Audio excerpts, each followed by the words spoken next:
Look at the board in front of you right now. To most people standing in that lumber aisle, it looks perfectly fine. Straight, bright, dry, no visible problem. But for the professional carpenter, that board is already telling a different story.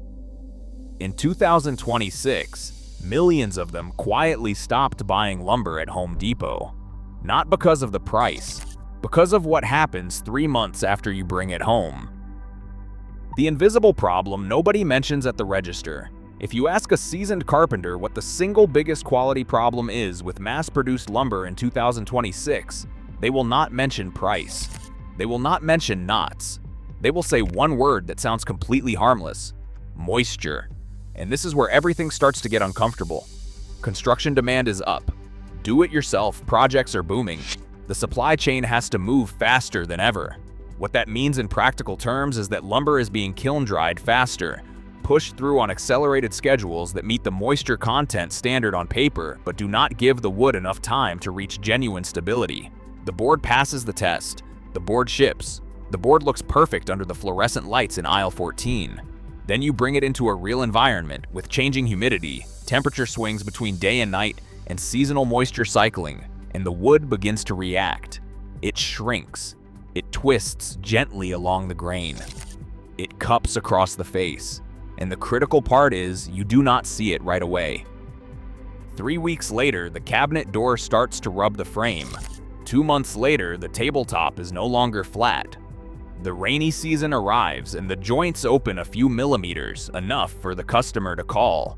That call costs you time, material, and in the worst cases, a relationship you spent years building. A batch of poor quality lumber can ruin a decade of professional reputation, not because you did anything wrong, but because the material was unstable before you ever cut the first piece. The price on the register is not the real cost. The real cost shows up 3 months later when the structure starts to move. What the knots are actually telling you. Now let us talk about something every carpenter sees but not everyone reads correctly. Wood knots. You stand in front of the lumber rack at Home Depot and you see a board with a few round knots in it. To a lot of buyers, that looks like character. It looks rustic. Some people actively prefer it. But in the world of professional woodworking, character is frequently a liability disguised as an aesthetic. Each knot in a board is a point where the grain structure is interrupted. The wood fiber no longer runs continuously from one end of the board to the other. Under stress, under load, under temperature change, under humidity cycling, those interruption points react first and react hardest. A large dead knot near the edge of a board is not a cosmetic issue. It is the location where the crack is going to start. At first, it is barely visible. After a few cycles of wet and dry, hot and cold, it spreads. Slowly, without warning, until the structural integrity of the piece is compromised. The novice sees a flaw. The craftsman sees a failure that has not happened yet. The spiral grain pattern carries the same problem in a different form. A board with heavily interlocked or diagonal grain looks interesting on the face, but when that wood shrinks, and all wood shrinks, it does not shrink in a straight line. It twists in the direction the grain runs, unpredictably and unevenly. You spend an hour shimming, adjusting, and reinforcing a joint that should have gone together clean in 10 minutes. 5 wrong boards in a bulk order can cost you an entire session. For a professional contractor, that is not an inconvenience. That is margin going up in smoke. And if you think the knots and the moisture content are the whole story, there is one more layer that makes many people in the industry genuinely uncomfortable. The grading stamp and what it does not guarantee. Every piece of dimensional lumber at Home Depot carries a grading stamp. It tells you the species, the mill, the moisture content at the time of grading, and the structural classification. That stamp is real. The standards behind it are enforced. But here is what the stamp does not tell you. It certifies the board at the moment it left the grading station. It does not certify the board after it was bundled, loaded onto a truck, transported across 3 states, unloaded at a distribution center, reloaded, delivered to the store, and stacked in an aisle where the loading dock door opens and closes 40 times a day. The mass retail model optimizes for throughput. The metric that matters is inventory turnover, how fast product moves from the mill to the shelf to the register. A board that meets grade at the mill can arrive at your job site in a condition the grading stamp has nothing to say about. Local lumber yards operate on a different model. The good ones hand-select incoming inventory. They reject boards with dense knot clusters near structural edges. They flag spiral grain. They store material in conditions closer to the actual use environment so the wood has time to equilibrate before a customer buys it. That selection process costs money. It costs time. It is why local yards are sometimes a few % more expensive per board foot. And it is precisely why the boards they sell tend to stay straight after you build with them. The mass market model has one rule: meet the standard. The standard is a floor, not a ceiling. Passing the grading threshold gets the board on the shelf. It does not mean the board will remain stable through its first winter in a finished piece of furniture. That gap between the grading floor and the actual performance ceiling is where professional carpenters have been losing time and money, and it is the gap that is driving the quiet exit from big box lumber purchasing in 2026. The showroom is sleeping, and so is the wood. Walk into any Home Depot lumber department and pay attention to the environment. The space is large, clean, air-conditioned. The lighting is bright and even.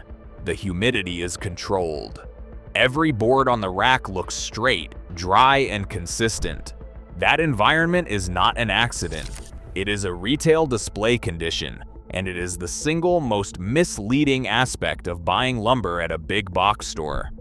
Wood in a stable, controlled environment does not react. It is essentially sleeping. The grain is not moving. The moisture content is not cycling. The fibers are sitting in equilibrium with the store's climate system. The board looks perfect because it is in an artificially stable state that has nothing in common with where it is going to live. The moment you load it in your truck and drive it to a job site, to a garage, a house under construction, a backyard workshop, it wakes up. It begins reabsorbing moisture from the ambient air. It starts responding to direct sunlight, to temperature swings between morning and afternoon, to the humidity difference between a climate-controlled room and an unconditioned space. The greater the difference between the store environment and the end-use environment, the faster and more dramatically the wood moves.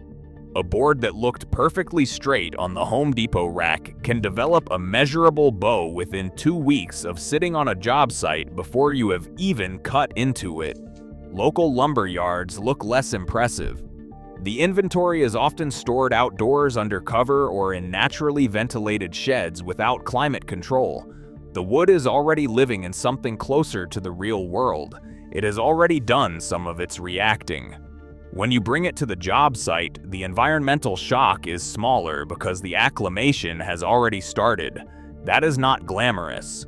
It is also not a problem that shows up 3 months after delivery. The delivery order and the right you gave away.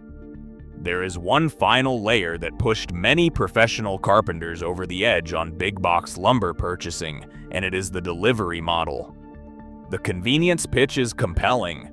Place a large order online, specify the dimensions and quantity, and have the lumber delivered directly to the job site. No time spent in the aisle, no loading your truck. The boards show up and you get straight to work. Here is what that convenience actually costs you. When you place a large delivery order, you surrender the right to select each individual piece. In any lumber inventory, the straightest boards, the clearest grain, and the tightest knots are chosen first by the people who show up in person. That is a natural selection process that has always existed at every supply point in the building trades. The delivery system does not replicate it. The warehouse picks your order by quantity and dimension. 50 pieces of 2x4, the correct length. Check. The quality distribution of those 50 pieces reflects what was left after the in-person buyers made their selections. The comment I hear repeatedly from professional contractors who switch to delivery ordering is the same. I got the pile that nobody else wanted. And then there is the transit damage. Lumber that is strapped tightly into a bundle and transported through multiple handling stages arrives under tension. It looks fine when the truck backs up to the site. After you cut the straps and let the bundle breathe for 2 or 3 days, the boards begin to reveal their actual shape as the transport tension releases. A slight bow in the middle, a twist at the end, an edge that had been held straight by the banding pressure now running slightly out of square. At that point, you have already planned the job around those boards. Compared to walking into a yard where you can turn every piece, sight down every length, and reject anything that does not meet your standard, the delivery model is not a convenience. It is a lottery where you do not see the results until you are already committed to the project. Where the professionals are going instead.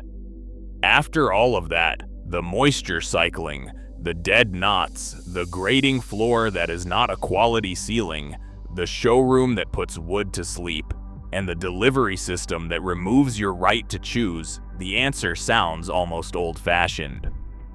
The local lumber yard. Not because it is cheaper. Many are a few percent more expensive per board foot. Because of what it provides that the big box model structurally cannot. The first thing is selection. At a quality local yard, you can walk the inventory, turn every board, sight every length, and reject any piece that does not perform to your standard. The yard makes its margin on relationships, not on throughput volume. When a professional carpenter brings their business to a local yard consistently, the yard has an incentive to stock what that carpenter needs and to call out problem inventory before it gets purchased. At a big box store, the inventory system does not know you exist. At a local yard, the person pulling your order might know what species you prefer for door frames and what you will not tolerate in face grain. The second thing is life cycle thinking. Professional carpenters do not evaluate a board purchase at the moment of the transaction. They evaluate it across the life of the project, 6 months, 1 year, 5 years. A warped door after 8 months does not collapse the building. It tarnishes a reputation that took years to build and 1 phone call to damage. When a carpenter pays a few cents more per board foot at a local yard and gets material that stays flat through its first winter, they are not paying more for the same product. They are paying for the absence of a callback.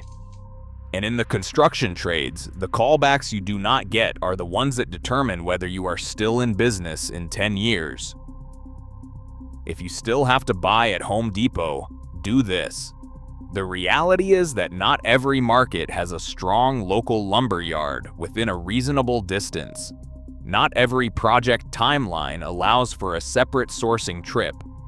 Sometimes you are going to walk into Home Depot, push a cart to the lumber aisle, and work with what is there.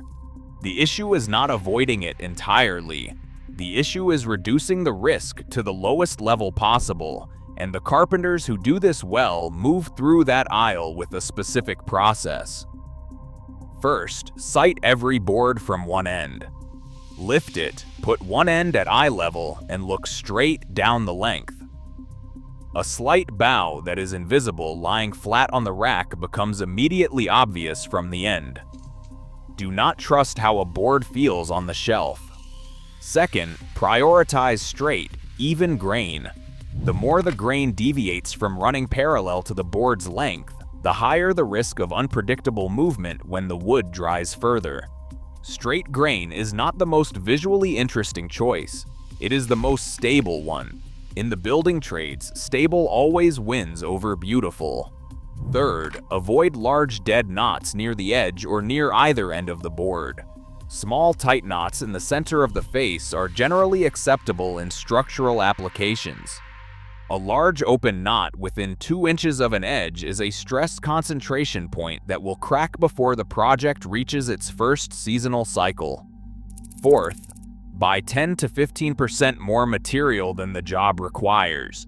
That buffer gives you the freedom to reject a bad board mid-project without stopping work. Freedom of selection is only useful if you have enough inventory to exercise it. And finally, let the wood acclimate. Do not buy today and cut tomorrow. Stack the lumber in the actual environment where it will be used, the shop, the garage, or the room where the cabinet will live, for at least 3 to 5 days before milling. Give the wood time to stop reacting to the store environment and start reacting to the real one. You will be surprised at how much movement happens in that window, and how much better the finished project holds its dimensions when you start with acclimated material. The quiet exit of professional carpenters from big box lumber purchasing in 2026 is not a protest movement. It is a calculation.